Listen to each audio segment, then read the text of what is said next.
Boa noite a todos vocês. Hoje nós vamos discutir um pouquinho novamente sobre os trens, os trilhos, né? E quem hoje vem falar um pouquinho para a gente dos trilhos é o João Maria Cavalcante. Ele é o superintendente regional da CBTU de Natal e ele vai fazer uma apresentação para nós sobre o projeto de recuperação e reestruturação dos sistemas de trens urbanos de Natal. João Maria, seja bem-vindo. Boa noite a todos. Obrigado, Lúcia, pelo convite. Eu dou meu boa noite a todos os companheiros aí que estão na sala. E antes que George faça a apresentação, e até porque essa apresentação ela é mais para o final, é sempre bom a gente fazer um retrovisor para que a gente tenha uma condição melhor de se inserir no contexto da ferrovia, até das novas políticas do governo, e que vem herdando, né, a política do governo anterior do Bolsonaro. Né? Eu estava aí ouvindo vocês já colocarem no debate a CBTU especialmente, que vocês já sabem e têm conhecimento de como é que está a situação da CBTU. Mas aí, a questão do retrovisor, eu estive na CBTU de 2012 a 2015, no governo de Dilma. Mas já deixa eu me apresentar. Eu sou engenheiro civil e sou gestor público de formação. E já tenho essa experiência, inclusive sempre a serviço de convite do partido. Eu nunca trabalhei como gestor público para governos outros, sempre do meu partido. Então, eu estive na CBTU em 2015, de 2012 a 2015, no governo de Dilma, e lá nós elaboramos este projeto, que foi um projeto de reestruturação, e a gente conseguiu, na época, inserir no PAC Grandes Cidades Mobilidade, que foi em 2013 esse PAC. E também inserimos no PAC Equipamentos a compra de VLT.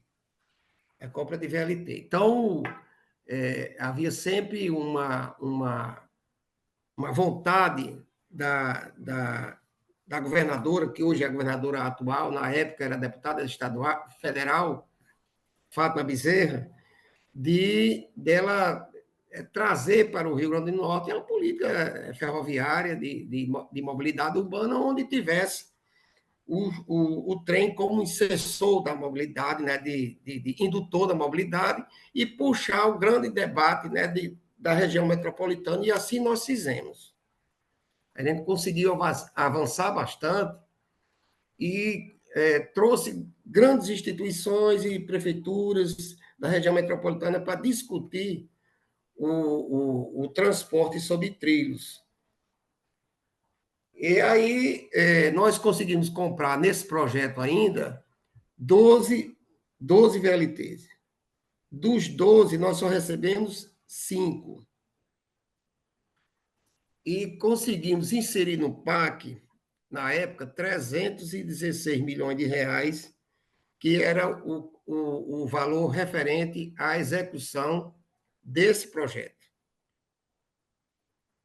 Então, aí, logo no início da execução do projeto, propriamente dito, aí o que é que ocorreu com a nossa presidente? Ela foi, né, sofreu o impeachment e eu saí da CBTU, mas deixamos o projeto lá todo discutido com todos os professores acadêmicos, a gente tinha um orientador, doutor em transporte da Universidade Federal do Rio Grande do Norte, e ele foi bastante elogiado pelo o segmento da ferroviária.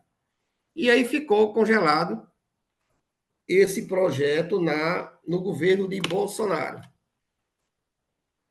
Eles ainda conseguiram, através do ministro Rogério Marinho, que inclusive é do Rio Grande do Norte, era o ministro do Ministério do Desenvolvimento Regional, ele conseguiu recursos e não executou aquilo que estava como a primeira fase do projeto, que era o principal, que era a reestruturação do sistema. Executou uma fase que já estava prevista no projeto, que seria a última fase. Por questões políticas, e a gente está aqui no meio, eu acho que bem político, para entender que, pelo fato de um sobrinho ser prefeito de uma cidade da região metropolitana, ele executou essa fase e deixou de executar o principal, que seria a reestruturação do sistema dentro de Natal. E aí eu volto agora, no governo de Lula, a convite novamente da então governadora agora, né, Fátima Bezerra, para retomar o nosso projeto. E aí eu até acreditei, e aí eu confesso também que não sabia que a CBTU estava no PND. Só ouvia, eu me afastei, fui ser secretário de Estado, fui ser superintendente do IBAMA, e me afastei completamente da política ferroviária, até porque nós, como servidores, né, a gente vai prestando aquele serviço como missão e vai deixando de lado as missões anteriores. E aí, quando eu voltei para a CBTU, foi que eu fui entender que o governo de Bolsonaro tinha deixado, em 2019, um decreto colocando a CBTU no PND e que venderam BH, o processo do Transub do Rio Grande do Sul está concluído e de Recife também está concluído. Esse é o cenário da CBTU hoje. E aí, assim, eu tenho acompanhado alguns debates dos movimentos sindicais e, em alguns momentos, eles estão atribuindo a responsabilidade ao governo de Lula e de não tirar a CBTU do PND, porque tinha sido um compromisso assumido. Eu achei assim meio complicado atribuir a Lula toda a solução da CBTU agora. Mas isso é um debate que está sendo travado e vai ser, eu acredito que vai se encontrar uma solução. E aí levei, acreditando ainda que a gente poderia retomar esse projeto, levei para a Casa Civil, aí estive com o Rui Costa, juntamente com a governadora e com nossos deputados federais, levei o projeto para ver se a gente conseguia inserir novamente no PAC. Com o orçamento, claro, atualizado. E aí foi quando eu tive a negativa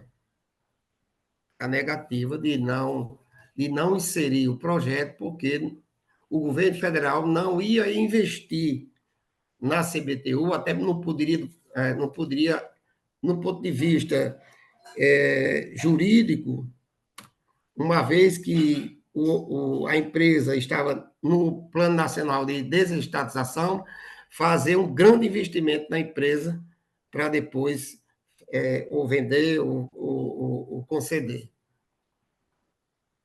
E aí eu voltei assim, desestimulado. O que é que a gente iria fazer? Então, a gente teve que utilizar as energias internas para repensar, para se reposicionar num modelo que pudesse a gente não ficar tão mal assim na administração, durante esse período do governo de Lula. Foi então que a gente conseguiu uma emenda parlamentar da deputada Natália Bezerra, Natália Bonavide, desculpe, e aí a gente vai construir 6 estações. Com essa iniciativa, nós estivemos na Casa Civil novamente, e aí a então ministra Miriam Belchior, que estava em exercício, substituindo o Rui, ela solicitou que eu apresentasse um novo projeto, dentro de uma realidade mais real possível. O que poderia ser feito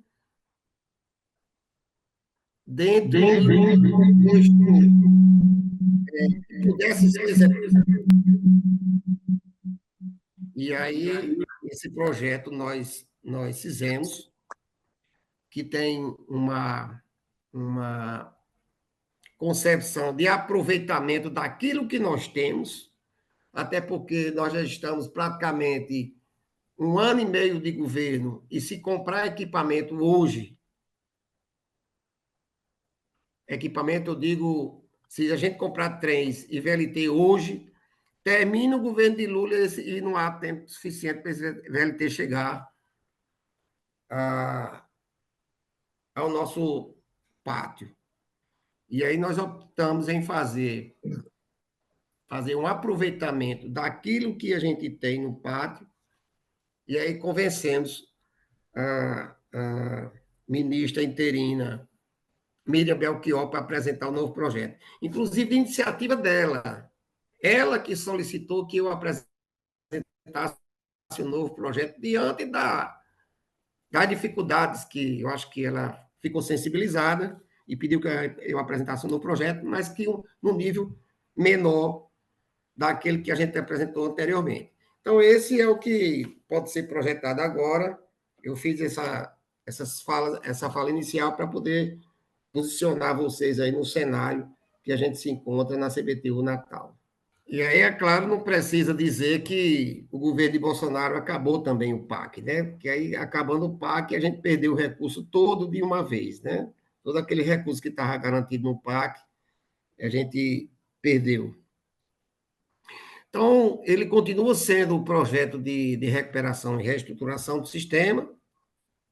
Ele, veja que a data está atualizada para 2024. E aí você pode ir passando para a segunda página, George, que aí é uma questão mais técnica, para a gente entender qual o tamanho do nosso sistema, né? O sistema hoje atinge 7 municípios. Ele é um dos maiores que tem na região Nordeste. 7 municípios, ele tem 84 quilômetros de via. De via.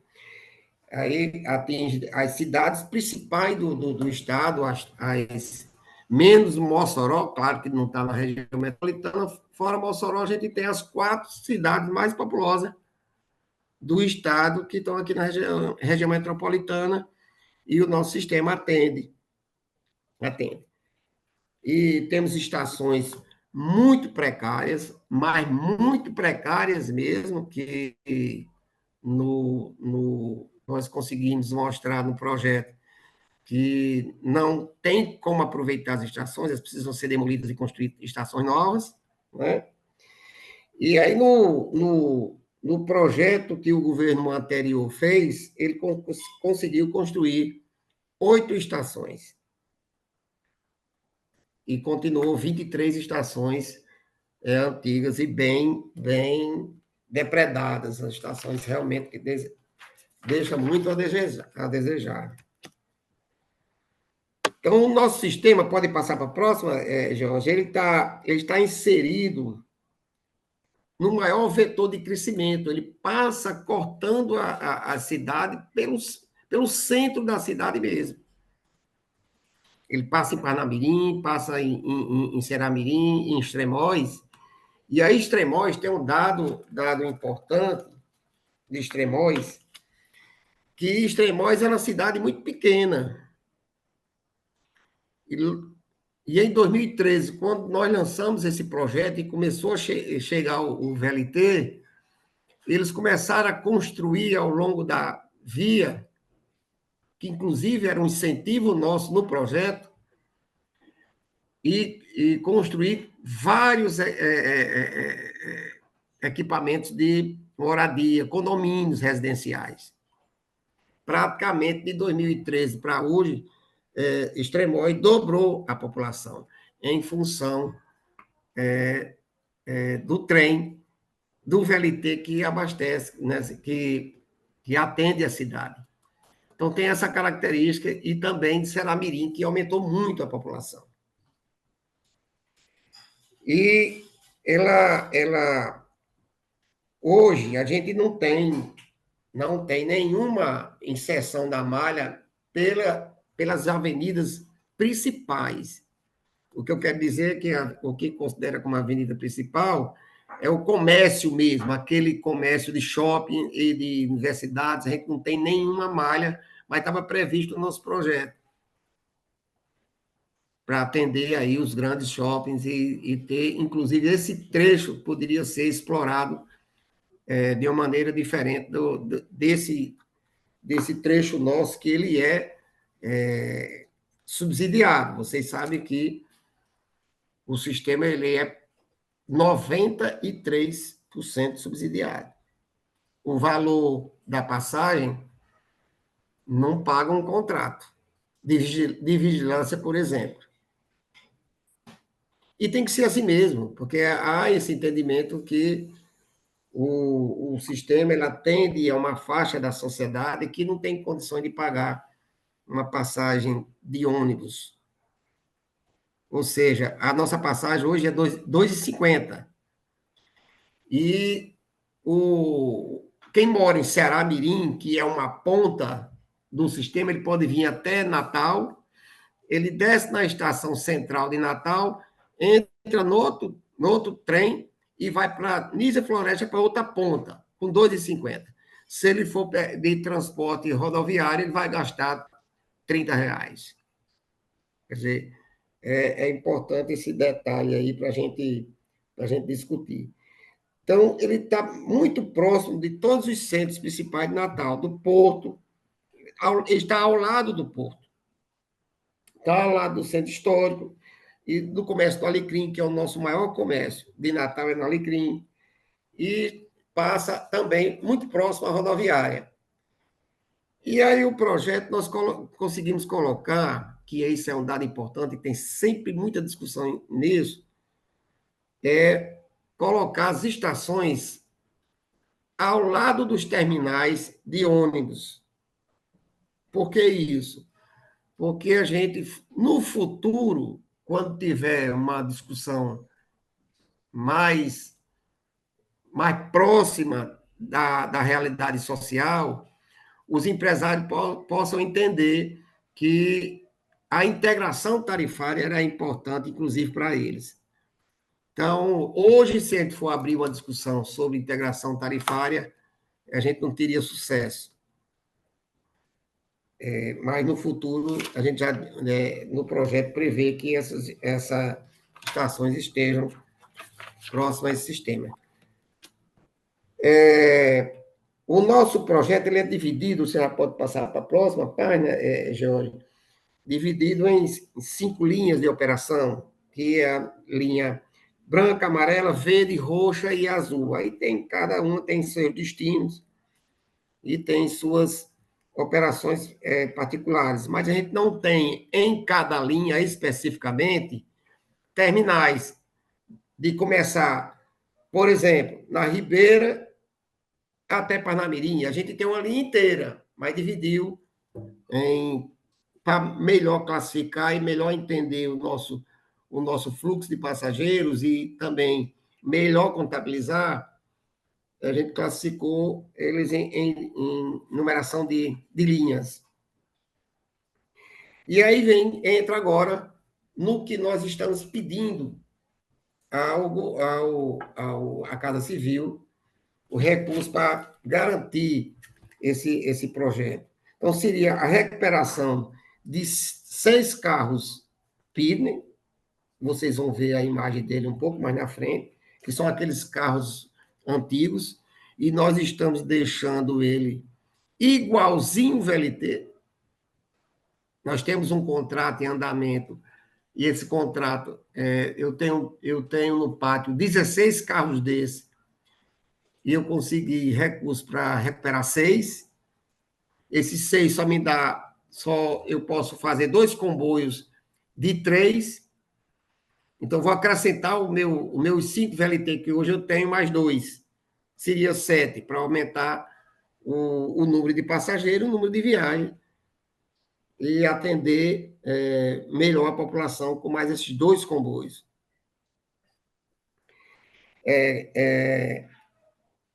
Recuperar 4 locomotivas, que nós temos essas locomotivas no pátio.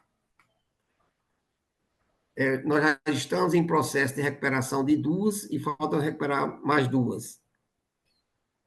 Construção de 8 estações, além das estações que eu vou executar agora. A ordem de serviço, inclusive, vou dar amanhã, de 6 estações. De 4, aliás. As outras 2 vou dar no próximo mês. Então, estamos solicitando mais 8 estações. Elas têm um modelo só, para poder facilitar, né? Vocês vão ver também o modelo da estação um pouco mais na frente. E fazer uma reforma e ampliação da estação central, que é da Ribeira. É uma estação bastante histórica, né? Na próxima página, a gente tem um cenário aí projetado para sair, dar um salto de 8 mil passageiros dia para 32 mil. Se a gente conseguir esse recurso e recuperar essa estrutura de material rodante que a gente tem, né? E a execução dessas estações. Como a concepção das estações hoje elas são abertas, aí tem uma evasão muito grande. Por isso que esse 8 pode ser entendido aí na faixa de 10 a 11, porque nós temos uma contabilidade de 30%, de 25% a 30% de evasão. Tá pequeno? Deixa eu dar uma olhada aqui. Tem algum erro aqui. Tá ruim de visualizar, tá pequenininho. Peraí. Tá, vou olhar aqui. É isso que eu estou avisando para ele. Deixa eu entender aqui o que está acontecendo aqui, gente. Agora ficou bom, a planilha orçamentária está grandinha. Ah, sim. Tá melhor assim? Peraí. Sim. Tá, peço perdão aqui. Bom, eu acho que já está perto da planilha orçamentária.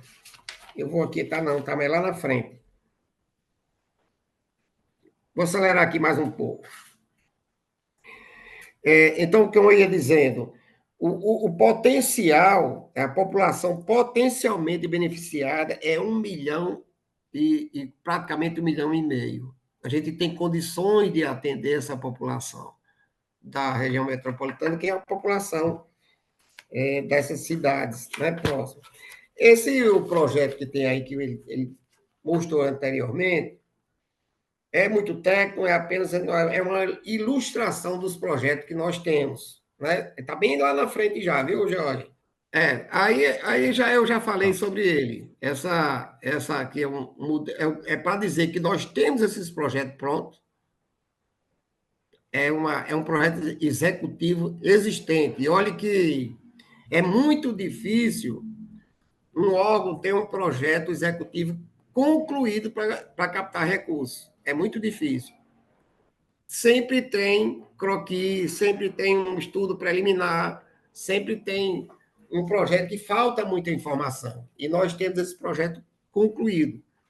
Por isso que eu acho que a gente não vai ter dificuldade de alocar esses recursos junto aí à Casa Civil.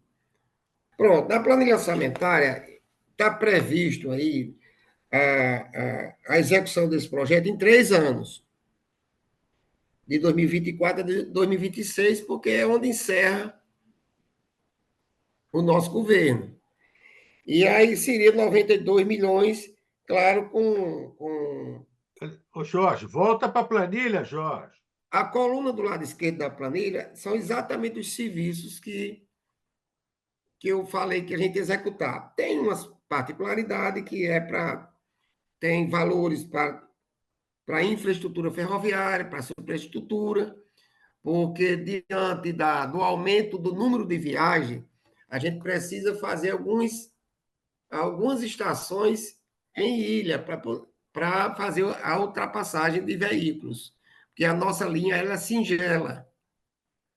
Ela não é uma linha dupla, ela é singela. É mais difícil de operar. Mas nós temos um sistema aqui que a gente, graças a Deus, nunca teve nenhum problema. Mas também, quando a gente dobrar a capacidade, vai aumentar, né, o cuidado, né, para que não aconteça nenhum problema de veículo bater um no outro por falta de ultrapassagem, né, de trecho de ultrapassagem. Então, tem todos os itens retratados nessa planilha, e aí o valor de 92 milhões, que seria o orçamento, liberando ainda esse ano 23 milhões para a gente executar até o final do ano. A próxima é o modelo da estação. Essa estação, apesar dela ter assim, uma volumetria muito bonita, e aí, inclusive, na primeira reunião que nós tivemos na Casa Civil,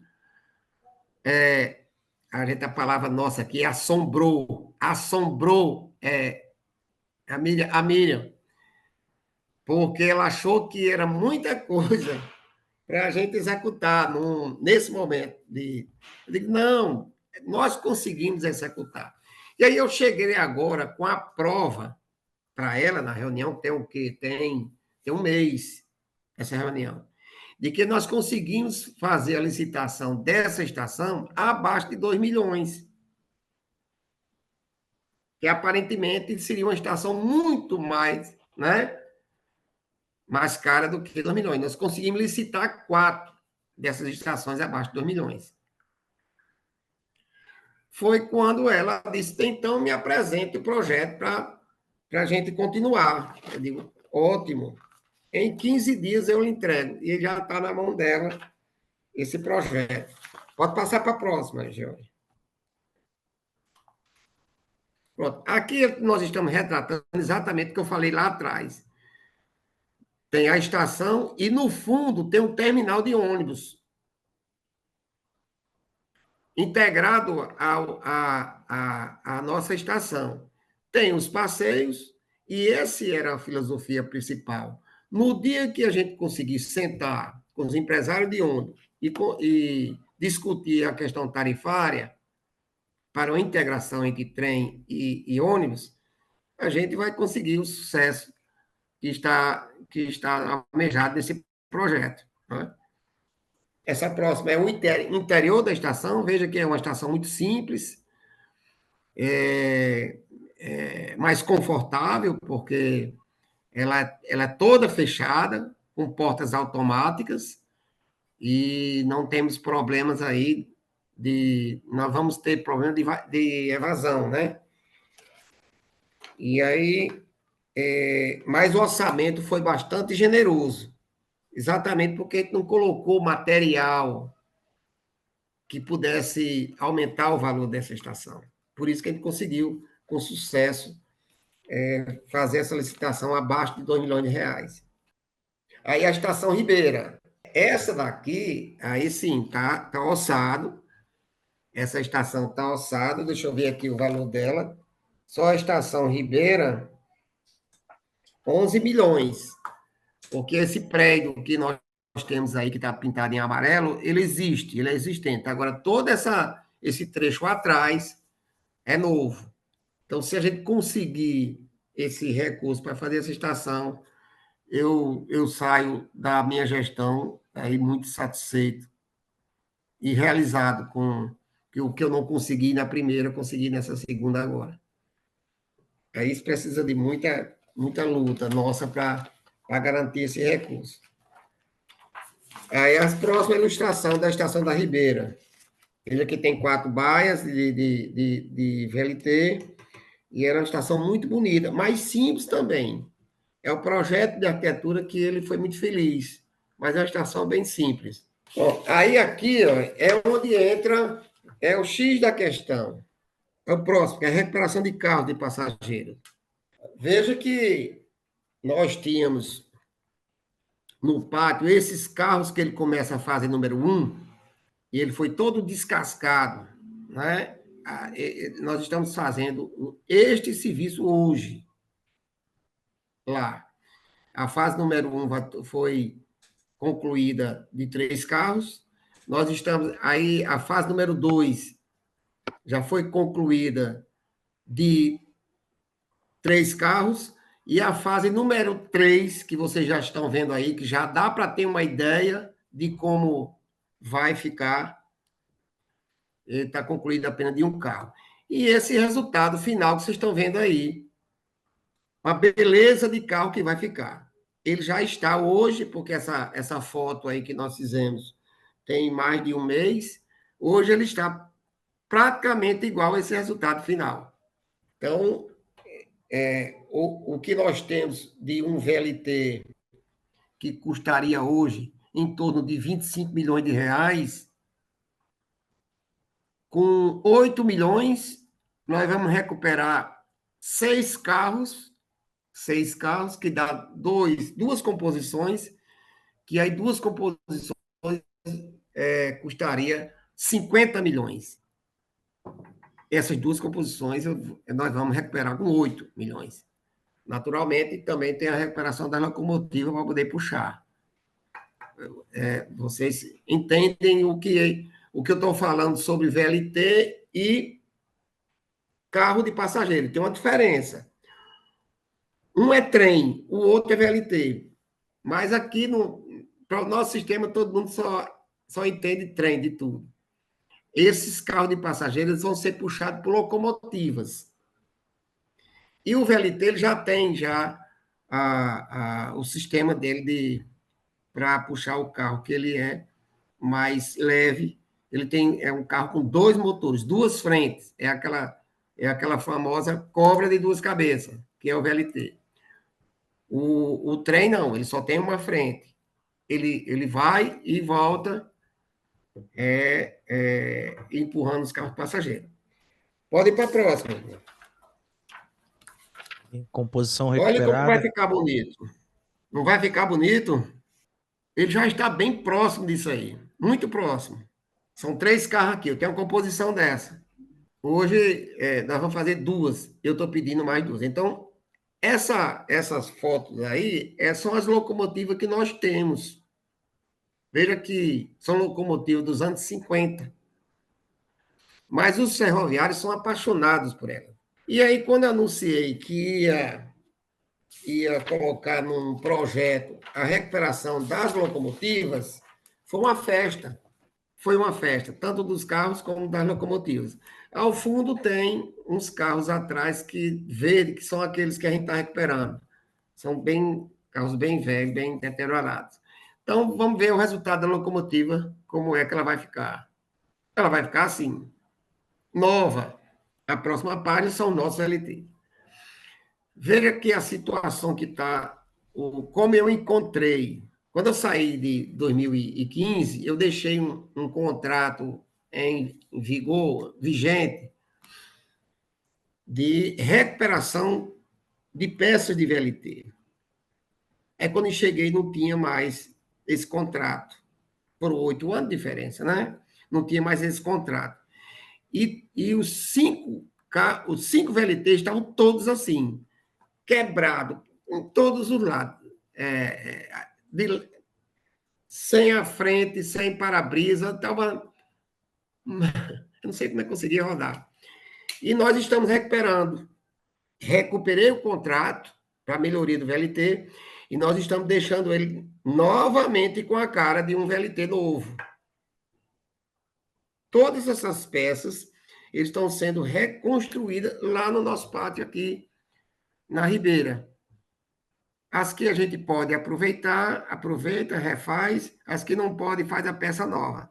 E o triste disso tudo é quando você termina de recuperar uma frente, aí vem um carro e bate novamente no VLT, numa passagem de nível.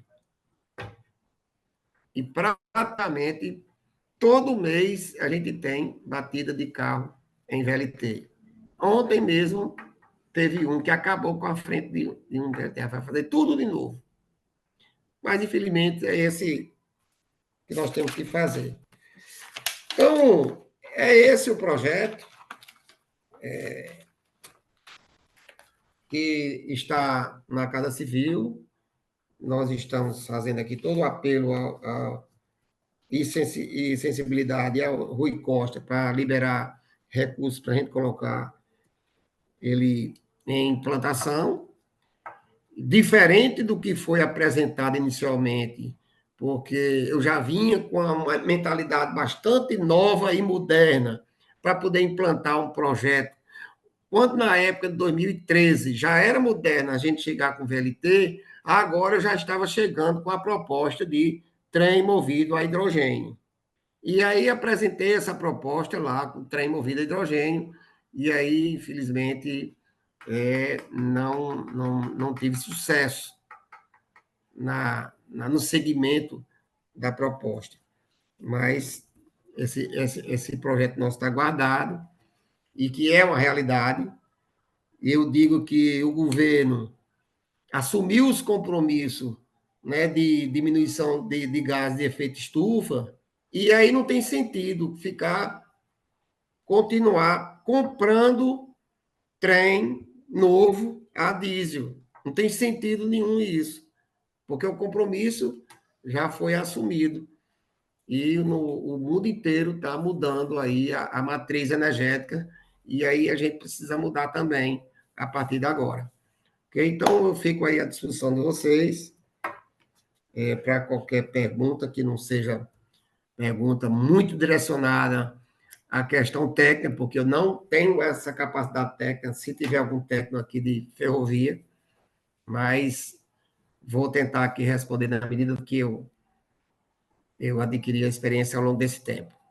Obrigada, João Maria. Estava excelente a apresentação e a gente fica muito feliz, né, quando a gente vê alguém recuperando os nossos trens, né? Lucélia, tu conduz aí as perguntas? Parabéns, João Maria. Eu sou Roberval, do Sindicato Ferroviário de Bauru, Mato Grosso do Sul, ferroviário há mais de 40 anos e participo muito das discussões do setor ferroviário, né? Aqui a gente tem o companheiro Afonso, também ferroviário, que ex-funcionário do metrô BH, Cirano de Pernambuco, do metrô de Recife, que está participando. Assim, parabenizar o João pela apresentação, mas gostaria de pontuar alguns pontos, né? Que a CBTU ela foi incluída no processo do PND em 1990, na década de 90, junto com a rede ferroviária. Então, a gente já teve as privatizações da CBTU Rio de Janeiro, STU Salvador, antes do governo Lula. Depois, no governo Lula, houve um esfriamento e continuou no governo da Dilma, mas nunca foi retirado, que sempre foi a luta dos ferroviários de retirar e fazer um grande projeto para reestruturação das ferrovias, principalmente transporte urbano, que não tem jeito de fazer um transporte urbano funcionar se não houver uma integração que funcione, principalmente distribuição tarifária, fluxo de passageiros, uma série de políticas que uma empresa não consegue fazer sozinho se não tiver uma empresa gestora. Isso é na minha opinião. Então, a gente nunca conseguiu fazer uma política de integração plena. Isso funciona minimamente em São Paulo hoje, onde você tem um mínimo de integração, mas a distribuição tarifária é tremendamente desvantajosa para o sistema público. Hoje você tem uma tarifa de 5,30 lá e as empresas que estão operando são privadas, abocanham quase tudo e sobra para a CPTM, o metrô de São Paulo, uma tarifa ínfima de 30 centavos por passageiro, e as que estão em operação privada, que opera 30% dos passageiros, abocanha quase 5 por passageiro, enquanto as empresas públicas absorvem todo o prejuízo e todo o lucro para a iniciativa privada. Isso na distribuição tarifária. Então, a gente vem aqui, é uma briga nossa, vários projetos, e é uma luta que a gente tem. Esse ano, a gente teve com o Marcelo, a última reunião que tive na Casa Civil com o Marcelo Fragoso, a gente tem, que ser sincero aqui, a CBTU, Transporte Passageiro, não é prioridade para o governo Lula e continua no Plano Nacional de Desestatização. Infelizmente, a gente não tem um apoio com o Rui Costa, que parece que ele até não gosta muito de estatal, ele é muito amiguinho da iniciativa privada e nossos projetos não avançam lá dentro. E olha que eu sou petista, tá? Eu estou falando que acontece lá dentro, tá? É, deixa eu ver aqui. A integração. Eu só falar para você que de locomotiva, eu estava vendo lá suas locomotivas que você está recuperando, parece que é uma GE U12. Hoje, se você está aí, você pode tentar adquirir algumas outras locomotivas mais modernas que estão sendo colocadas em desuso. Nós mesmos aqui de Bauru, a gente está tendo a ferrovia desativada, você devia requisitar essas locomotivas para vocês aí, que seria uma U20 mais moderna e estão rodando hoje. Tá? Nós temos 12 locomotivas que estão sendo desviadas lá para o Maranhão, para iniciativa privada. Então, sequer está indo para uma empresa estatal.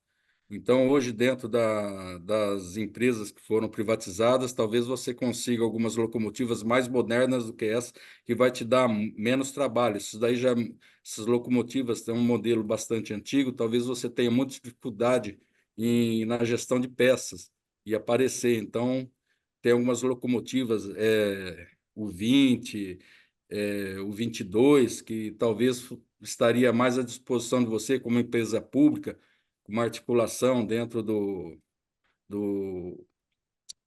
dos gestores aí das operadoras privadas, em vez de mandar para iniciativa privada, de vender, cortar do jeito que acontece, talvez vocês teriam um gasto menor e estaria com material rodante bem mais novo, tá? Então, é isso daí que eu tenho para falar por enquanto. Vou passar para o Afonso, o nosso especialista em trem urbano aqui. Depois eu preciso falar daquele projeto que você escreveu lá, depois eu tenho algumas considerações, tá? Tá Ligo para bom. você amanhã. Ah, é, a gente está precisando conversar mesmo, tá? Bom, boa noite a todos, boa noite, João Maria. Foi uma excelente palestra sua, gostei muito de ver. E eu tinha algumas colocações e algumas perguntas para fazer. Eu gostaria que depois você desse uma pincelada para nós, né? Bom, você falou muito da recuperação dos carros de passageiros.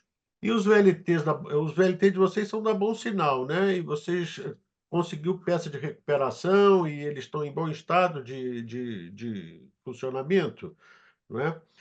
E a recuperação em si que vocês estão fazendo, tanto da locomotiva quanto dos carros de passageiro, é com pessoal próprio ou é terceirizado? Né? Isso são umas colocações que são importantes saber. Eu estou falando porque, como você já fui apresentado aqui, eu sou trabalhador da CBTU, Metrô de Belo Horizonte, e meu ramo sempre foi oficina de manutenção. Eu sempre trabalhei nesse ramo dentro da questão das oficinas, né? Bom, mas eu tenho conhecimento em outras áreas também. Bom, mas outra coisa, essa questão da integração, eu achei ela bastante interessante, que é o grande nó górdio que nós temos no transporte ferroviário, é a integração com os ônibus, né? E a gente tem muita dificuldade, porque eles preferem fazer linhas longas e ganhar tarifas melhores do que fazer tarifas curtas.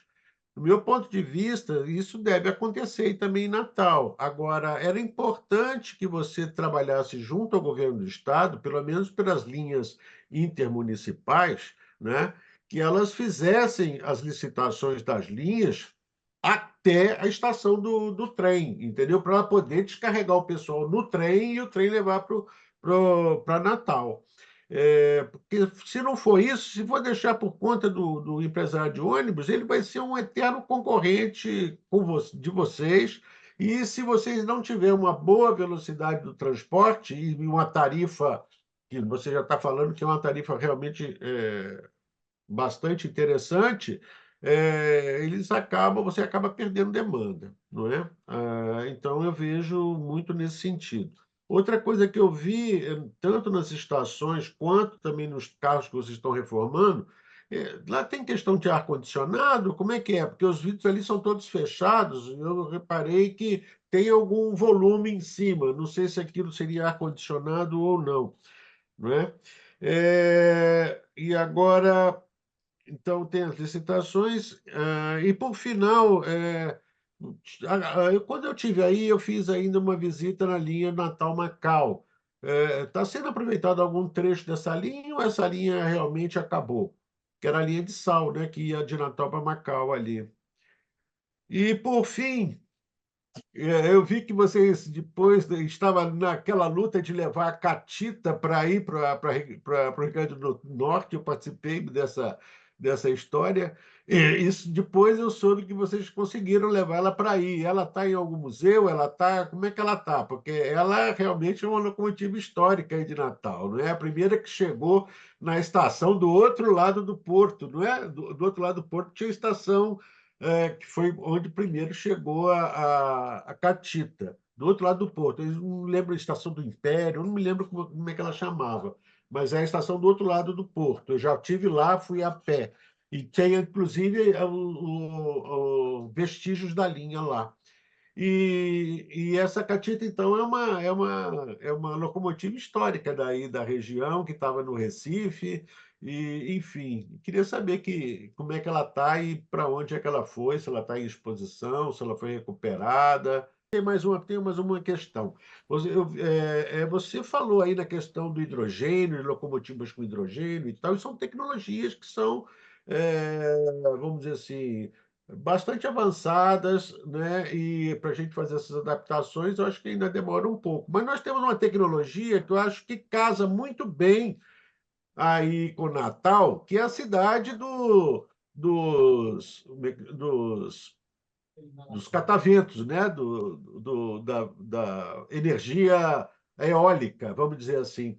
E aí, por que não? Nós temos um trem, tecnologia nacional, que se chama Aeromóvel, que o Evaristo gosta muito dele, e é um trem movido a vento. Então, eu acho que poderia ser utilizado alguns trechos aí em Natal, não é, desse equipamento, já que vocês geram energia elétrica pelo vento, né? Ter um trem que ser movido pelo vento, com uma vela invertida, eu acho que seria uma atração a mais aí para Natal. É isso aí que eu tinha para colocar. Obrigado. É só. Então, a questão do hidrogênio, né, que nós amadurecemos uma discussão, inclusive com a Iberdrola, porque há uma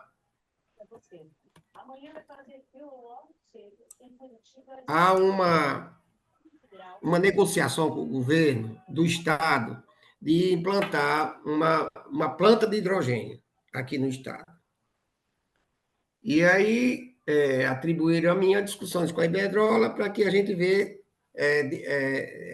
discutisse que a CBTU seria o primeiro cliente da Iberdrola e qual seria o local melhor para ser instalado. E a gente avançou, inclusive, até o local que podia ser instalado. Como a gente tem a energia em potencial de sobra, inclusive, que é a eólica. E essa energia ela está sendo armazenada lá no entorno da Lagoa de Extremóis. A Lagoa de Extremóis ela fica ao lado da BR-101. E a nossa via passa ao lado da Lagoa de Extremóis. E aí a gente conseguiu observar que seria, por esses 4 fatores, seria o local ideal para se colocar essa planta de hidrogênio. Até porque a gente já teria água e energia para fazer a eletrólise e gerar a energia suficiente para mover aí os trens. Gerar o hidrogênio. Isso ficou na nossa imaginação, o projeto foi concebido dessa forma e fomos barrados no baile, logo na primeira apresentação, quando eu tomei consciência de que não poderia fazer grandes investimentos na CBTU, mas o governo do Estado continua no pleito de fazer a planta de hidrogênio. Em relação à Catita, quem discutiu comigo na época que eu estava a primeira vez foi Cobra, que é um professor e tal, é curioso. E ele conseguiu, sim, levar a Catita para Natal, e na época a gente também juntou outros equipamentos que a gente tinha e fez a doação ao Instituto Federal, para o museu. Como a gente não tinha condições de ter um museu, lá era um órgão federal que tinha um museu e era um órgão de educação, a gente viu que não teria problema nenhum a gente fazer essa doação. E doou lá, porque lá tem uma rotunda, vizinho aonde foi instalada essa escola técnica federal. Então, eu não sei mais. Eu sempre perguntar, não sei se o que fizeram e vou até procurar saber se teve houve a melhoria e se por acaso o museu está aberto, não sei ainda. A questão do trecho de Natal, Macau, que inclusive tem outros trechos, tem Mossoró, Souza, tem outros trechos aqui no estado, mas eles são pertencentes à Transnordestina, né? A ferrovia. Dá licença, foi totalmente encerrado, até a CNPJ Transnordestina encerrou no estado do Rio Grande do Norte. Parou totalmente. Mas aí quem detém o patrimônio que foi reservado para o cuidado foi o DENIT. Sim. Toda essa negociação, se quiser tratar, fazer qualquer tratativa, é com o DENIT. Foi quem recebeu esse patrimônio apenas para cuidar, né? Que não resolve nada. Mas a gente, como a CBTU era somente de passageiros, e aí também o investimento em ferrovia, vocês sabem muito mais do que eu, é um investimento muito alto. A gente não está conseguindo nem melhorar o nosso sistema dentro da região metropolitana, não tinha como a gente fazer um pleito de recuperar o sistema ao longo do estado. Os carros que estão sendo recuperados, eles são sim, eles vão ficar igual o VLT, com ar-condicionado, com o piso de Paviflex, aquele piso que é utilizado em hospitais de grande impacto. Então, ele não vai deixar a desejar absolutamente nada. O conforto dele vai ser igual do VLT. Nós estamos, inclusive, pintando o carro nas mesmas cores e praticamente nas mesmas dimensões do VLT, para a gente ficar com um equipamento muito parecido um com o outro. Os contratos que nós temos são 2. O do VLT, nós temos um contrato, como eu disse, eu recuperei esse contrato.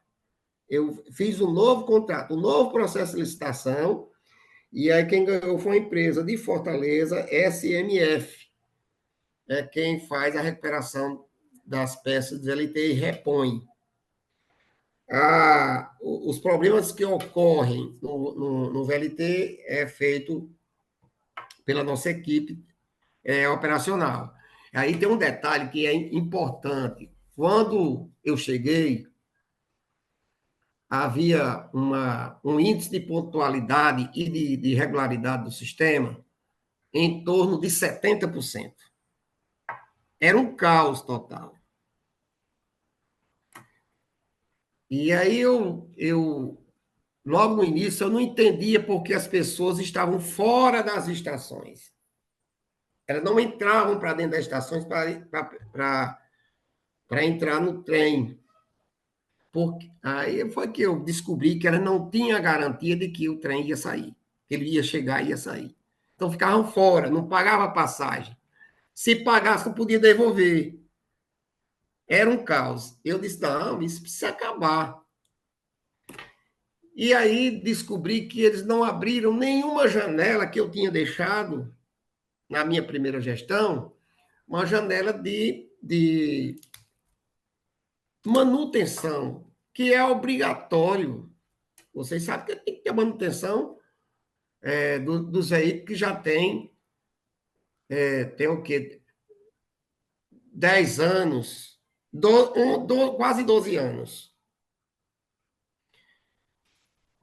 E aí a gente fez uma nova grade horária, abriu diversas janelas durante o dia, diminuiu o número de viagens que estavam transportando poucos passageiros.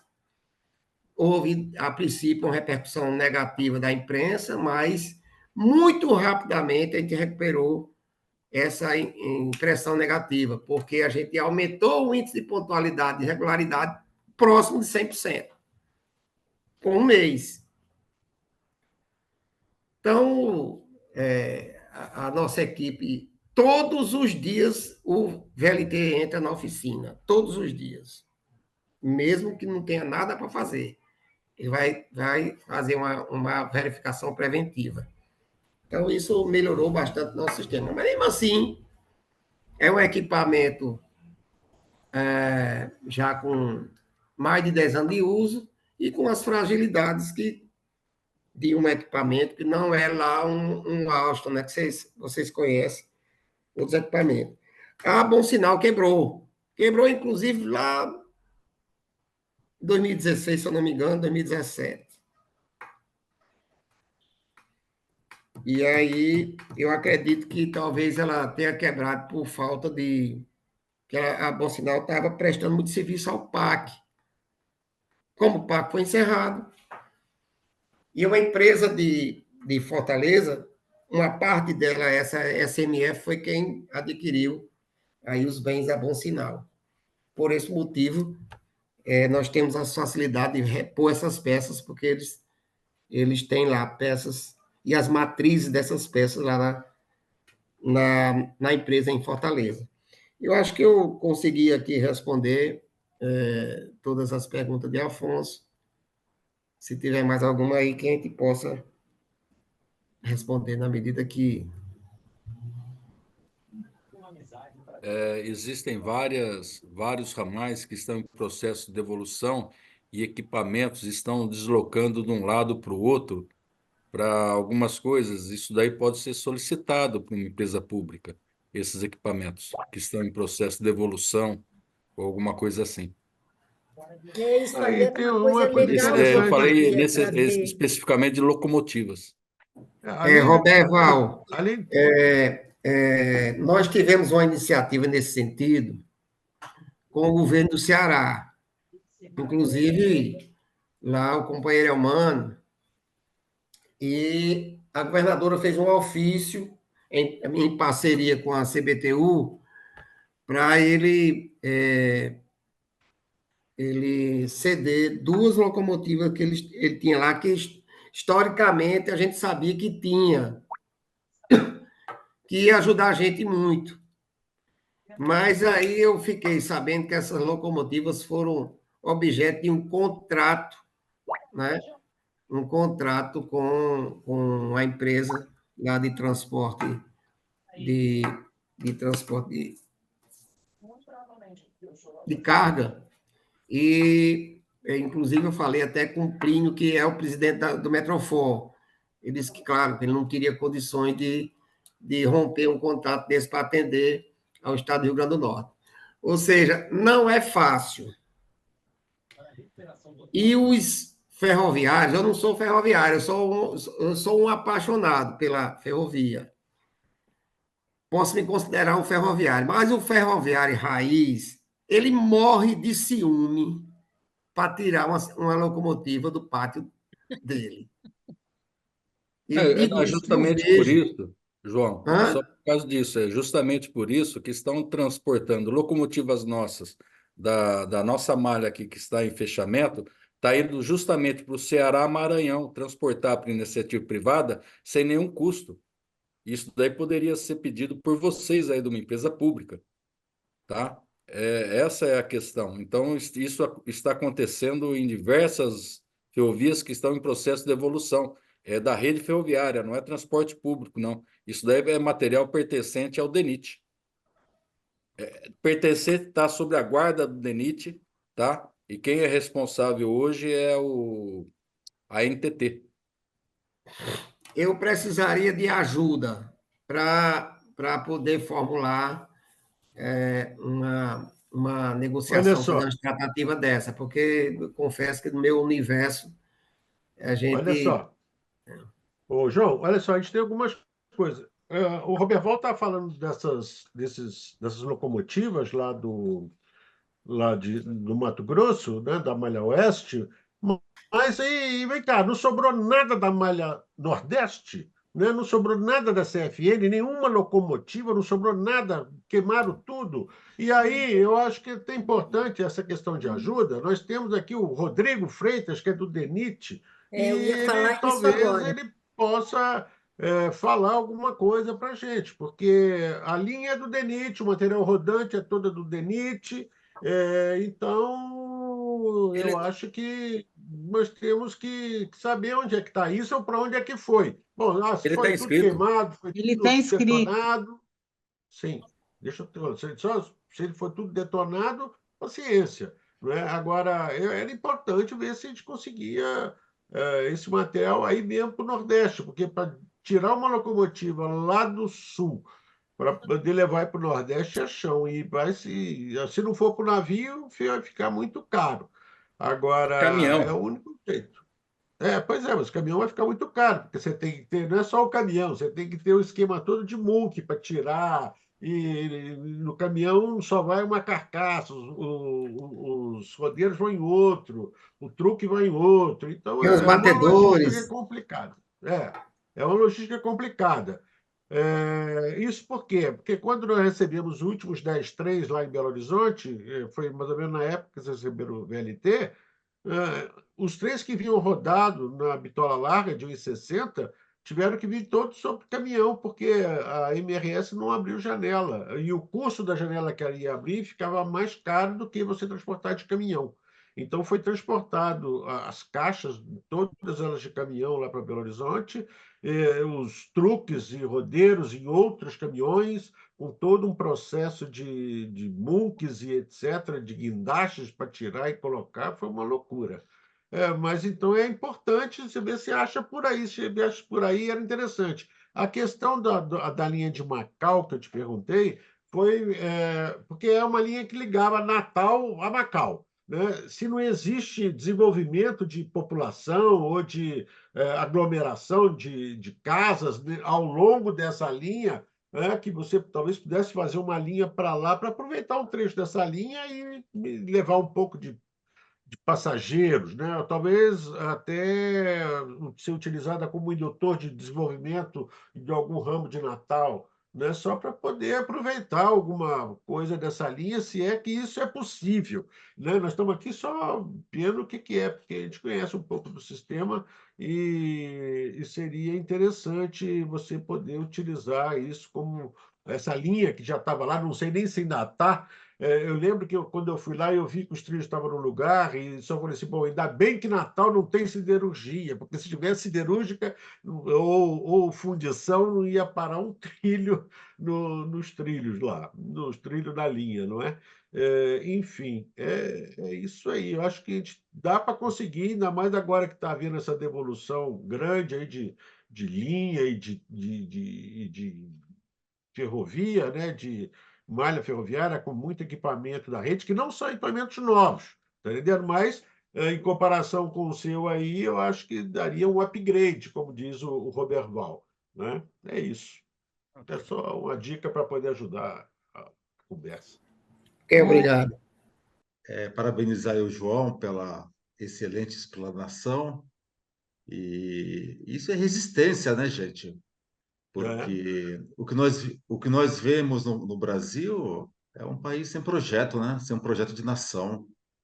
O que nós vimos na questão ferroviária, pelo que eu sei de história ferroviária, até 1930, o Brasil construiu bastante ferrovia, vem construindo no ritmo até razoável. Aí de lá para cá parou de construir. Em 64, com o golpe de Estado, a primeira coisa que os militares fizeram com a assessoria dos Estados Unidos foi desativar 23 mil quilômetros de ferrovia. E aí a coisa vem só degringolando, né? Com a privataria lá do Fernando Henrique Cardoso, na década de 90, então vários trechos foram desativados. Acompanhei aqui na Assembleia Legislativa, onde eu trabalhei, a CPI aqui da Malha Paulista, e realmente é um descaso de futuro de país, de recurso público, bilhões e bilhões simplesmente jogado no lixo, né? Tudo em nome de uma modernidade que, na verdade, não é uma modernidade, é o nome de um projeto de exclusão social, de um projeto de um país subordinado aos interesses de outros países, né? Principalmente aos países imperialistas. Só para ter um exemplo, você tem a Transiberiana, com 14 mil quilômetros de extensão de ferrovia. É uma ferrovia que não dá lucro. Onde uma ferrovia com 14 mil quilômetros, Roberval, vai dar lucro? Eles construíram durante o czarismo, o czar construiu no começo do século XX, né? Acho que foi inaugurado em 1914, se eu estou enganado.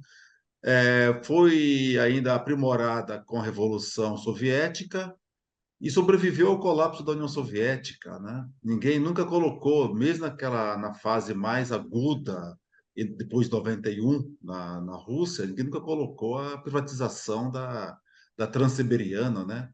Acho que a RDZ, que é uma empresa russa, continua estatal. Aqui nós temos uma ferrovia, foi construída, a única ferrovia que foi construída para dentro do território, que foi a ferrovia noroeste do Brasil, né, de Bauru até Corumbá, consumiu recursos vultosos, vidas também, muitas vidas, inclusive dos indígenas que moravam naquele espaço, né?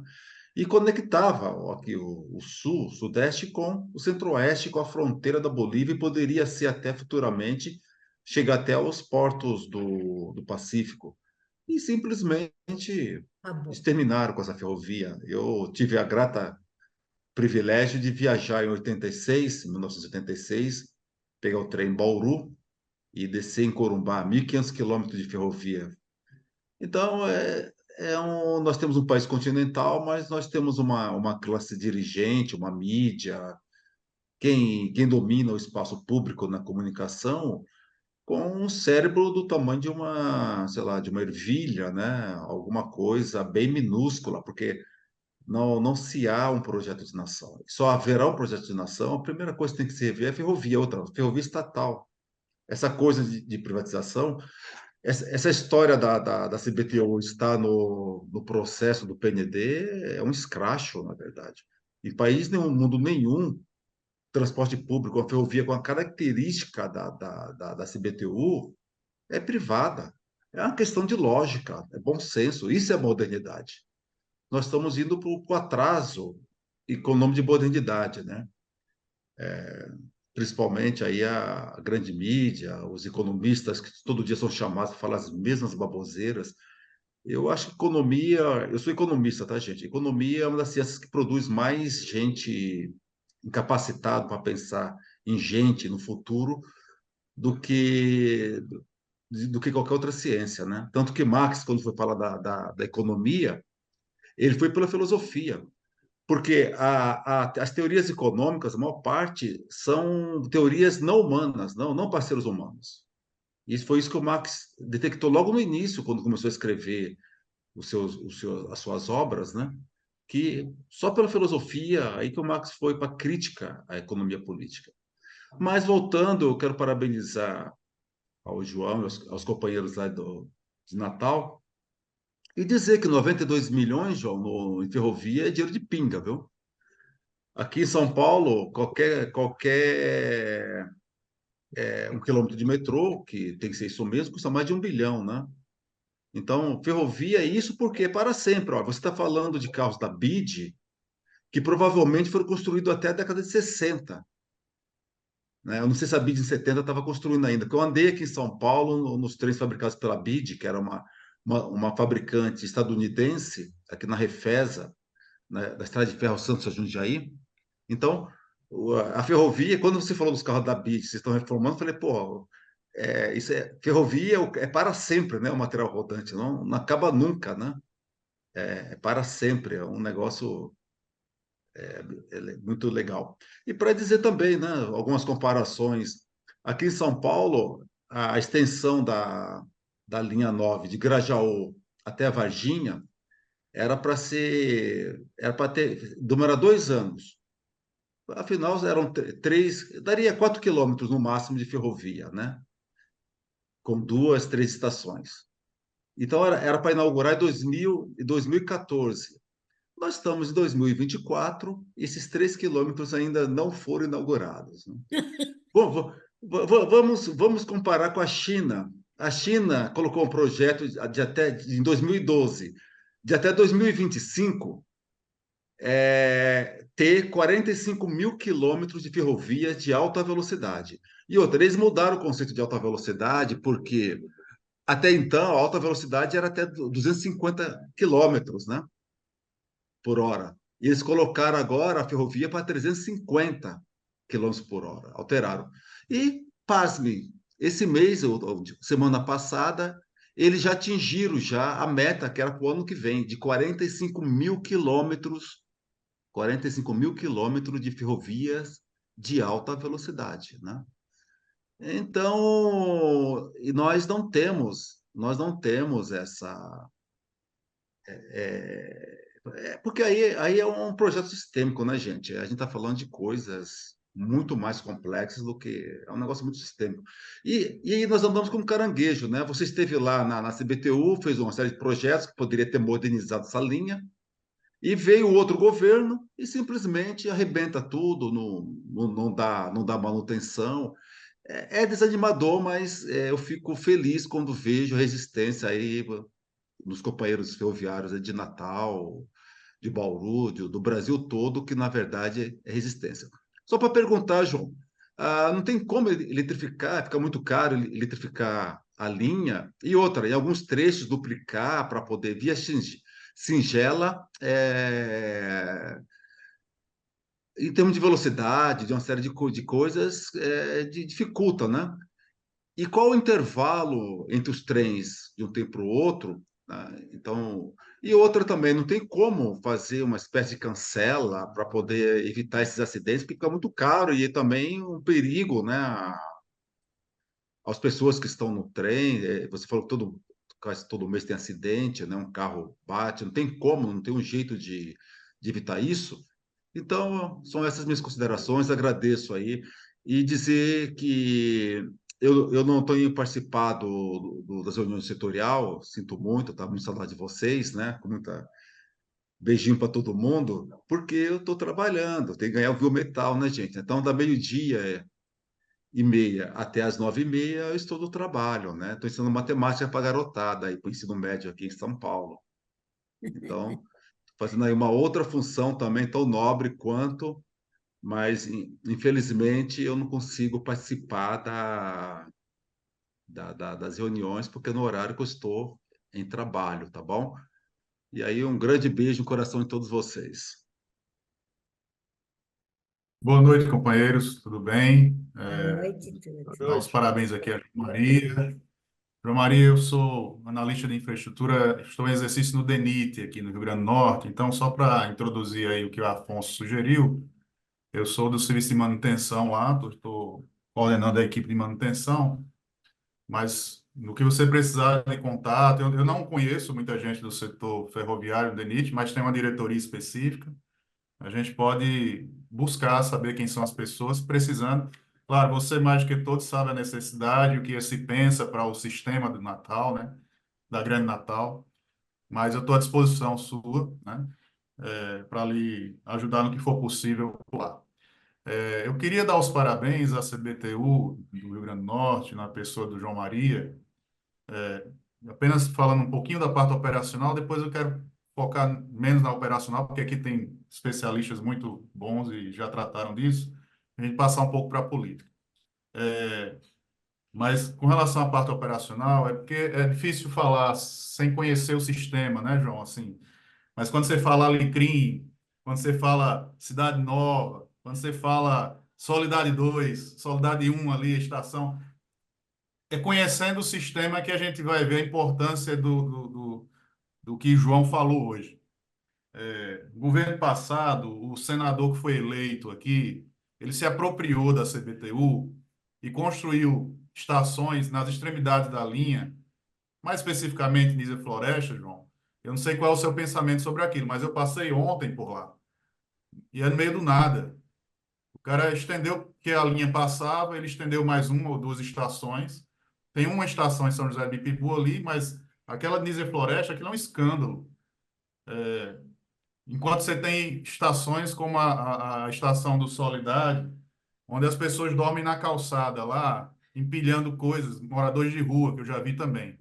Então, assim, fiquei muito feliz com o seu anúncio de que amanhã está dando ordem de início para essas estações. Eu sei que, não sei se vai ter estação nova, não vi aqui a parte da apresentação, não deu para ver direito, mas eu sei que tem várias reformas de estação.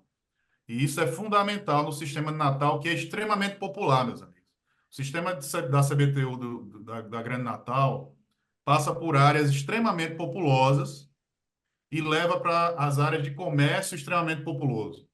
Então, quando ele fala Alecrim, é o comércio popular da cidade. É como a 25 de março, guardada as proporções aí de Natal e São Paulo. É você trazer uma pessoa da área extremamente populosa e carente, né? Assim, com o pessoal de classe média baixa, baixíssima até, e traz de grandes núcleos de lá para o setor de comércio popular, onde aquelas pessoas, muitos deles ganham o seu ganha-pão. E ele tem realmente uma dificuldade com relação à integração, porque a integração em vários desses polos geradores de viagem aí são realmente feitos com o sistema urbano de transporte por ônibus. E aqui a gente sabe que tem essa dificuldade muito forte, né? Então, eu já até refleti sobre coisas como modais diferentes, sabe, João? Estação de bicicleta. Não sei no projeto que vocês estão levando aí, tem um lugar onde o cara possa guardar a bicicleta, pega o trem, vem para o Alecrim, de noite ele volta e a bicicleta está lá. Não sei se isso está no seu radar, mas eu fico imaginando o Jorge gostou, né, Jorge?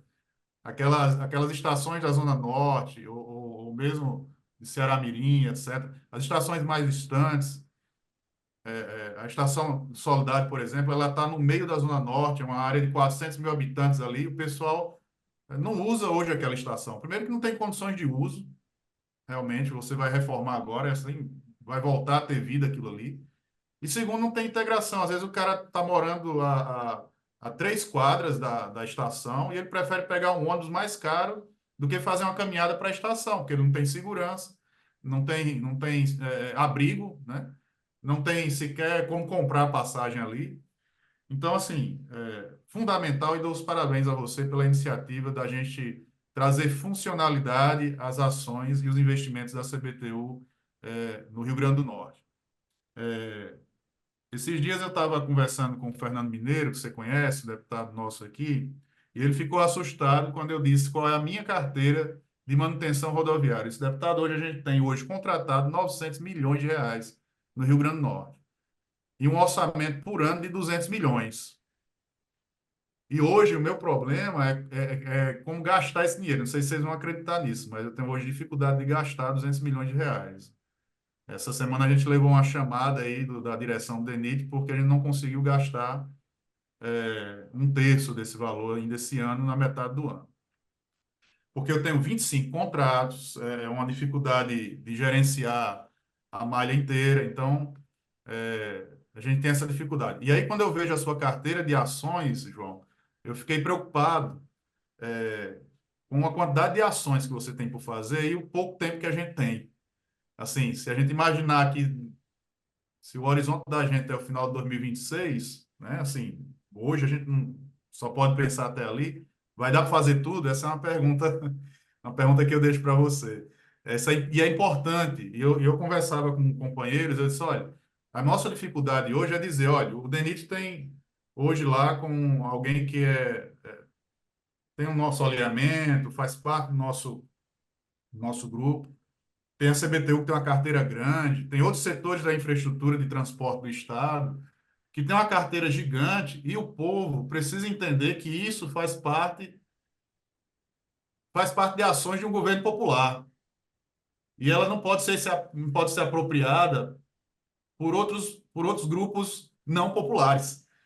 Então, assim, esse ano a Lúcia, que está aqui, ela teve a iniciativa de criar mais algumas setoriais estaduais, e a do Rio Grande do Norte também foi criada. Nós temos um desafio grande, Lúcia, vê como é que é o nosso grupo do WhatsApp. É um desafio, viu, Lúcia? Não foi só criar, assim. A gente precisa fazer da setorial do PT, talvez, o pool da gente se encontrar politicamente para mostrar para o povo, para mostrar até para o próprio partido, que nós temos capacidade de gerenciar o transporte no nosso estado, ou de dar nossa contribuição para esse gerenciamento e mostrar um modo popular de que isso aconteça. Você atua diretamente com os usuários do transporte e o meu trabalho é muito mais indireto. O meu é manutenção rodoviária. Mas hoje você sabe que um dos grandes problemas da popularidade da nossa governadora é a questão das estradas estaduais, que foram deixadas abandonadas por governos anteriores, que destroçaram o governo, deixaram sem dinheiro, situação que só dá por iniciativa política da governadora para pagar os salários, e tem que se apropriar de empréstimo para poder fazer a revitalização de, sei lá, não dá 20%, 30%, não dá nem 30% da malha rodoviária. E hoje o Estado, todo dia a governadora leva pancada por conta disso. Então, a gente não pode deixar, né, sim, em nenhum estado, no Rio Grande do Norte muito menos, que grupos diferentes, não populares, que não têm essa visão que nós temos, se apropriem das realizações do governo. Porque nós temos atuado junto à população assim, você vê que aqui a gente discute a questão da peça, que o colega está preocupado se você tem para repor e tal, é para que esse sistema cada vez fique melhor, né? Então, assim, o CBTU, hoje eu acredito que vai num caminho muito bom de manter esse serviço, é uma luta que precisa ser defendida mesmo.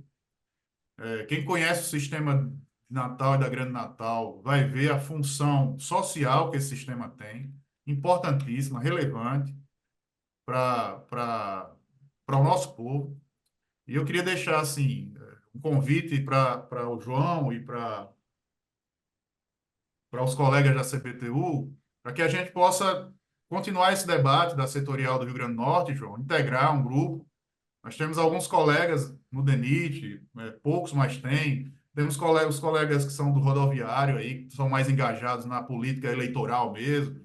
Mas quem sabe a gente pudesse realmente fortalecer um grupo que pensasse no transporte, na mobilidade, na infraestrutura de transportes do nosso estado, porque vem muita coisa por aí. Você acompanha os anúncios que tem aí de uma duplicação da principal rodovia, de vários investimentos, e que isso pode ser, de repente, apropriado por grupos que não são populares, ou que não têm nenhum comprometimento, não têm nenhum comprometimento com o povo como nós temos.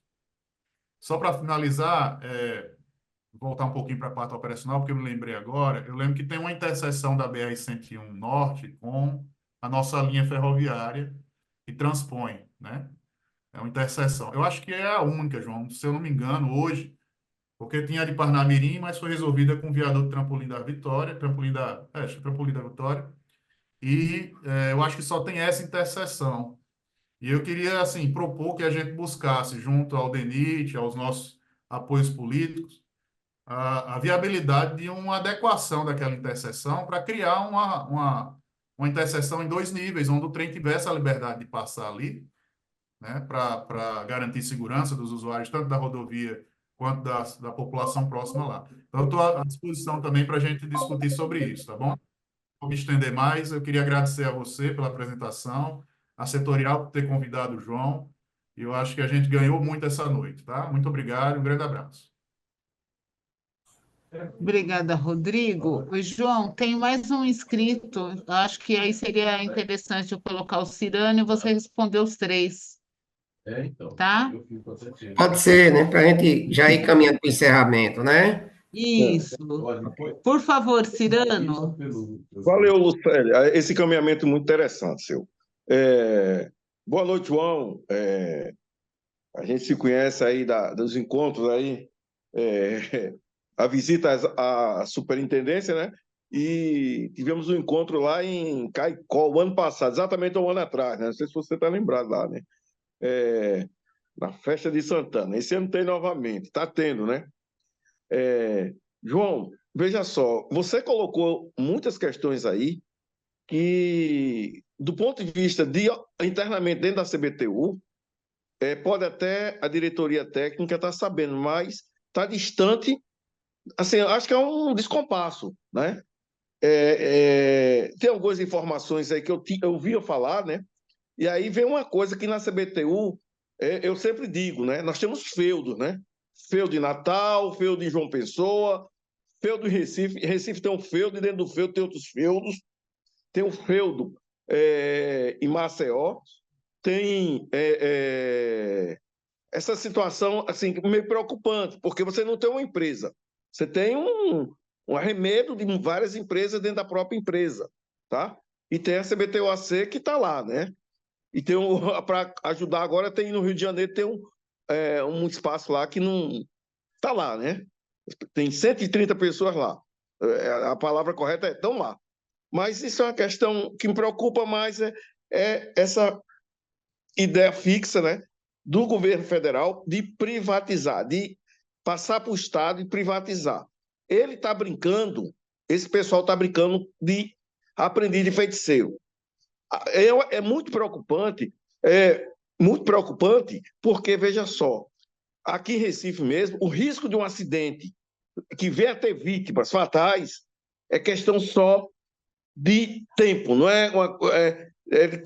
Quando vai acontecer? Por conta das condições de segurança da via, tá? Vem acontecendo problemas e mais problemas. Estou falando de Recife, né? E aí, em Natal, hoje é a maior operadora, a maior em quilômetros, né, da CBTU, né? 81 quilômetros quase, né, de extensão, né? Hoje é a maior, do ponto de vista de extensão, da CBTU. E aí isso não se traduz, do outro lado, na questão de quantidade de usuários transportados, né? É meio preocupante, porque é preciso estar articulado com os municípios, com o governo do Estado, para tentar adensar, atrair o usuário. Tá? A gente sabe que o nosso sistema, por ele ser estruturante, né, ele precisa das integrações. Aí o rapaz falou da bicicleta, integração com ônibus, né, e diversos tipos de integração para que venha a possibilitar que o usuário ele tenha acesso ao sistema. E também tem a questão da regularidade, né, tudo mais. Eu fico assim, voltando à preocupação, olha, a CBTU está nesse limbo, né? E o pessoal não desistiu. Né? As experiências que a gente tem tido no Brasil com relação a essa história de conceder o sistema como chama? De passageiro veio a causar problemas, né? O governo não deixou de estar investindo do ponto de vista de subsídio, e subsídio que ele tem que colocar todo mês, porque, diferentemente, quando ele é dono, entre aspas, ele vai levando, mas por questões contratuais ele tem que estar pagando, e é muito pesado. E é preocupante, porque você foi eleito com a plataforma e volta aquela história de não privatizar, não conceder nem nada, aí você trai o discurso, né, que eu acho que é uma traição, inclusive, muito séria, quanto a uma posição política, né?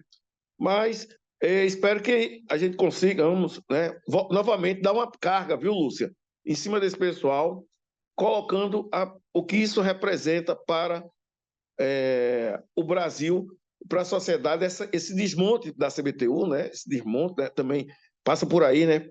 E o risco que isso pode acarretar, tá certo? João, eu fico feliz da sua apresentação, espero que você venha somar aqui ao grupo, né? Acho que é importante você estar aqui trocando ideias, né? E a gente está sabendo informações daí de Natal, da CBTU de Natal, né? Pronto.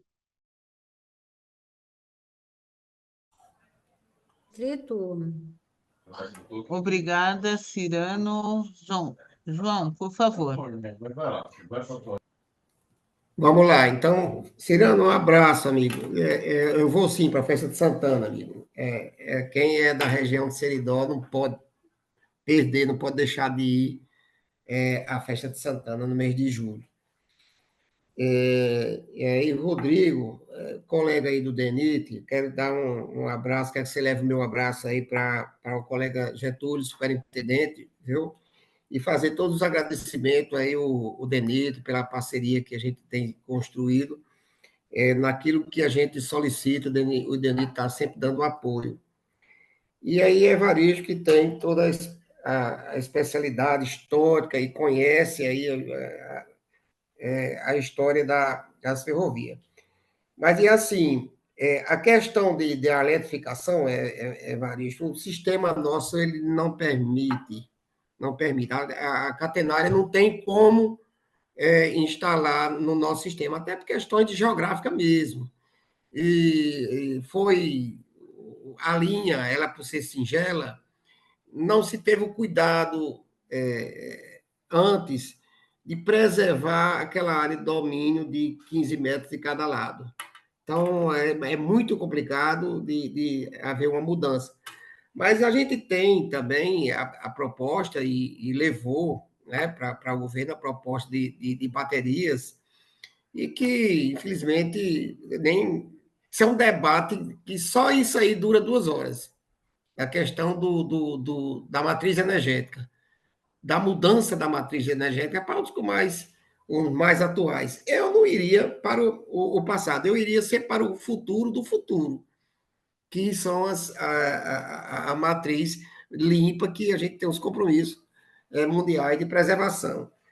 E os intervalos que tinha no nosso projeto era de 15 minutos. O header de 15 minutos já garantia um transporte muito bom para os usuários da Grande Natal.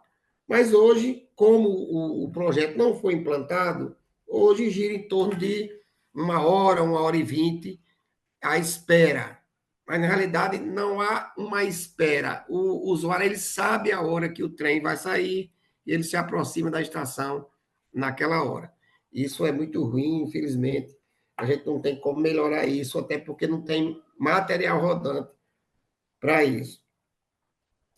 Rodrigo, então, as nossas estações, ela foi concebida para ela fazer parte do planejamento urbano. Hoje, se você procurar uma estação da CBTU, você não encontra, porque ela está no lugar onde ninguém vê. Ela está escondida, é estranho isso. Então, nós trouxemos para o limite das avenidas, as estações, e ela faz parte do planejamento urbano. Pra você ter uma ideia, a de Santa Catarina e a de Soledade, a de Santa Catarina foi para o limite da João Medeiros. E a estação vai ser nova, vai ser demolida as velhas e ela vai ser construída nova. Nós estamos elegendo pontualmente as estações para serem substituídas pela demanda de cada estação e pela questão geográfica, né? A gente já definiu 6 estações. As duas estações que eu numerei aqui como se a sexta será de Nova Natal e de Cidade Satélite. E é assim, a gente pensa que aos poucos vai vencendo com muita dificuldade, colocando aí o nosso sistema com estações novas para dar maior conforto aos usuários. Tem bicicletário, sim, porque todas as estações já estão sendo licitadas. No seu entorno vai ter uma urbanização das estações, elas não vão ser isoladas, elas vão ser integradas à avenida, e tem bicicletário, e inclusive nós temos já uma discussão com a prefeitura para ela fazer a parte de urbanização, além dos 15 metros que nós temos da área de domínio. Onde a estação está sendo implantada, elas têm área preservada. Por isso que nós escolhemos esses lugares. Então, o projeto, ele garante que tenha as faixas de, pelo menos de 100 metros de comprimento, que é a nossa faixa de domínio para a estação, e que já dá um bom passeio para quem utiliza a bicicleta, e se quiser deixar a bicicleta, para pegar o VLT ou o trem de uma estação para outra e depois pegar a bicicleta de volta. Isso a gente vai garantir, a segurança vai garantir da estação que a bicicleta tenha lá o setor para que ela seja guardada. Então, eu acho que, salvo eu esqueci de alguma coisa, eu consegui aqui cobrir as preocupações aí, perguntas de vocês. E no mais, agradecer de coração aí a todos vocês, assim, eu não sou um especialista, como eu disse, eu sou um engenheiro civil e gestor público, mas aí ao longo da vida, trabalhando na gestão pública, a gente vai aprendendo como é que conduz um órgão público e uma empresa pública. E especialmente a CBTU, eu recebi um novo convite da governadora, porque é a questão de como a gente saiu da primeira vez. Nós fomos expulsos praticamente da CBTU por esse governo, né? Assim, foi bem antes do governo de Bolsonaro, que teve Temer, e naquele processo de fragilidade política, nós fomos praticamente expulsos da CBTU num momento bem constrangedor. E aí ela, como senadora da República, ela disse que o momento ia ser adequado, eu voltaria para a CBTU. E o momento foi esse. Eu recebi o convite dela e todos os agradecimentos e gratidão pela confiança que ela renovou a mim. E estou aí dando o meu melhor para ver se a gente consegue recuperar o nosso sistema e melhorar a qualidade de vida dos usuários. Olha, João, nós também ficamos muito contentes com a tua apresentação e agradecemos, né? E não foi só vocês que foram retirados dos seus serviços em 2016, né? Eu acho que todo mundo que estava naquela época no governo foi jogado assim na lata do lixo, literalmente, né? Açoitado. A gente saiu do ministério sem nem saber o porquê que estava saindo, eles nem comunicavam que no outro dia ia ter uma portaria de exoneração. Rodrigo, o que me chamou a atenção aí que tu falasse, né? É uma coisa assim, durante um tempo eu trabalhei no Ministério dos Transportes, né? Em Brasília, acho que foi no primeiro governo Lula, né, Afonso? Acho que era o primeiro governo Lula, né? Que no segundo eu já estava no Ministério das Cidades. E lá no primeiro governo Lula, eu fazia o acompanhamento físico-financeiro, né, das obras, de todas as obras, antes até mesmo do PAC, né? E, inclusive, a gente, dia 31 de dezembro, a gente ficava no Ministério até praticamente depois da 1h da manhã, a gente nem passava em casa porque tinha que empenhar tudo, né? E uma coisa que me chamava, a vida inteira me chamava atenção, né? E até quando alguém fala, eu sempre me recordo, né? Que eu me lembro que o orçamento do Ministério dos Transportes, o restos a pagar do Ministério, porque daí, quando chega no final do ano, todo mundo quer empenhar para não perder o dinheiro, né? Ou seja, eles não têm capacidade executiva nenhuma, né? Mas quando chega no final do ano, eles empenham tudo. E o restos a pagar eram 3 vezes maior do que o orçamento de um ano. Ou seja, nunca se ia executar nada, né? E eu ficava apavorada com aquilo ali, né? Me lembro que eu era gerente da Transamazônica no PAC, né, na 230. O meu orçamento eram 5 lotes, nenhum lote estava funcionando, porque tem problema de embargo, questão ecológica, né? Aí, simplesmente, mas eles empenhavam tudo. Eu não entendia como é que eles empenhavam, quer dizer, até entendia, né? Fazia de conta que não via porque gerei muitas polêmicas por conta disso. Mas é muito triste, né? A gente, enquanto brasileiro, vê esse dinheiro todo parado, muitas vezes tem recurso e as obras não acontecem, né? Não acontecem muitas vezes porque tem gente na capital que não quer ir para o interior, que não quer ir acompanhar. É muito doloroso. Mas deixa para lá. Evaristo não, o Afonso. Ô, Lúcia, deixa eu só completar aqui 2 informações que eu esqueci de dar aqui, porque se falou que 92 milhões é uma mixaria, e é realmente. o projeto que nós apresentamos foi 1,5 bi, que era para fazer, inclusive, a parte de ampliação que atendia as avenidas pelo shopping. Então, esse projeto, acho que o Rodrigo deve conhecer, que ele é daqui de Natal, ele era 1,5 bi. Mas aí a gente foi conversando, foi descendo, viu que não tinha como captar nenhum recurso, e aí foi o que sobrou, que a gente vai trabalhar com o que tem, infelizmente. E a outra, Rodrigo, essa é especialmente para você, porque e você deve conhecer a história do senador Rogério Marinho, que era ministro.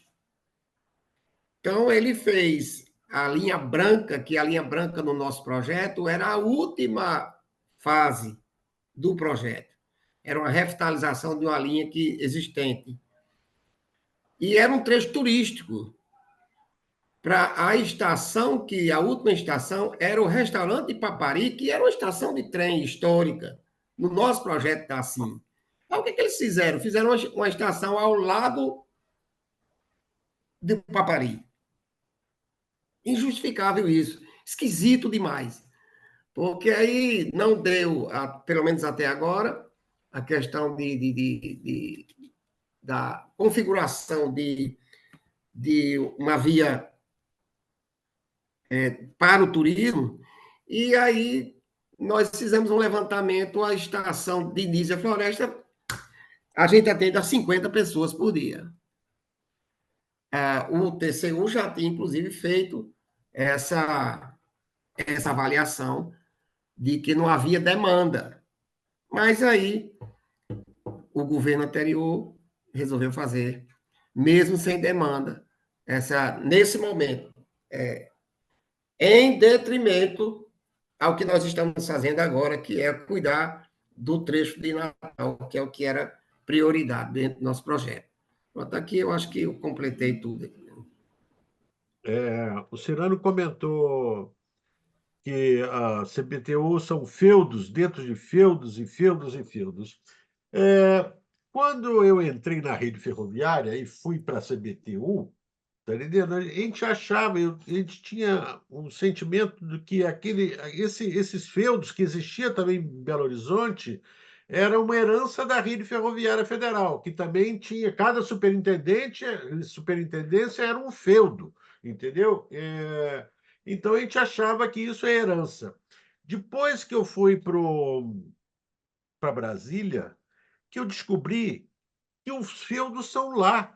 Olha, o DENIT, a NTT e a Infra, ninguém sabe o que um está fazendo, o que o outro está fazendo. Eles são completamente desconexos. Eu ficava lá como relações institucionais tentando dizer, olha, eles estão fazendo isso também. Olha, vocês conhecem o trabalho lá.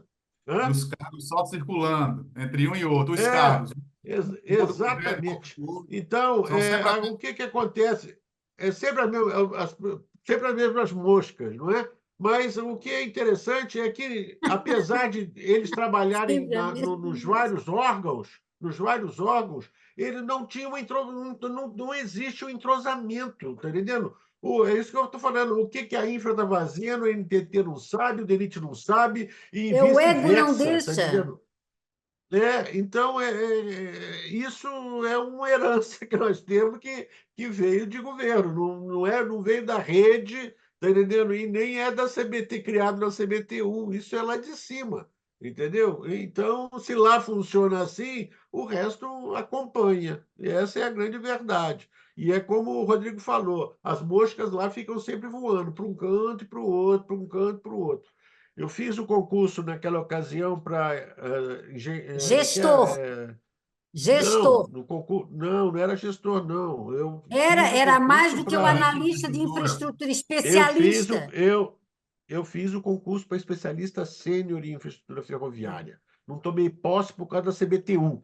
Eu tirei 7º lugar e não tomei posse porque eu ia voltar para a CBTU, porque a CBTU ia ser o futuro. Tá entendendo? E acabou que eu fiquei na CBTU e deu no que deu, e foi privatizada. Agora, esse pessoal, até hoje eu não sei para onde é que foram, porque das 10 vagas só foram preenchidas 8. E desses 8, está todo mundo solto, não sei para onde ninguém foi, ninguém, eu Ô, não vejo mais esse povo que fez o Afonso, concurso, é que entendeu? eles são todos especialistas, eles têm carreira de Estado e é descentralizado. Então, eles são vinculados ao planejamento e eles prestam serviço aonde é necessário. Às vezes nem prestam, eles voam também, feito a mosca.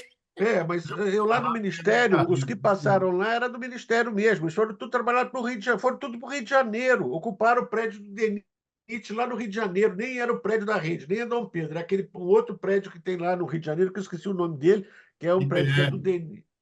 Isso aí. E o Qual é, povo foi Rodrigo? para lá. Ô, O Instituto de Pesquisa Rodoviária, o antigo IPE. Lúcia, O IPE, Lúcia, o IPE. Lúcia, física se me ficou. permite, é o que Isso já é só um 9 horas. comentário. Eu acho que isso é só um comentário para vocês saberem que o buraco é mais embaixo. Eu quero só Obrigado, deixar um apareça abraço em aqui outras para todos reuniões. vocês e agradecer, né, o momento que vocês disponibilizaram para me ouvir e entender um pouco melhor sobre a CBTU Natal, tá? Um abraço a todos vocês e muito obrigado. Obrigada Meus também, João parabéns. Maria. Apareça toda quarta-feira tem reunião.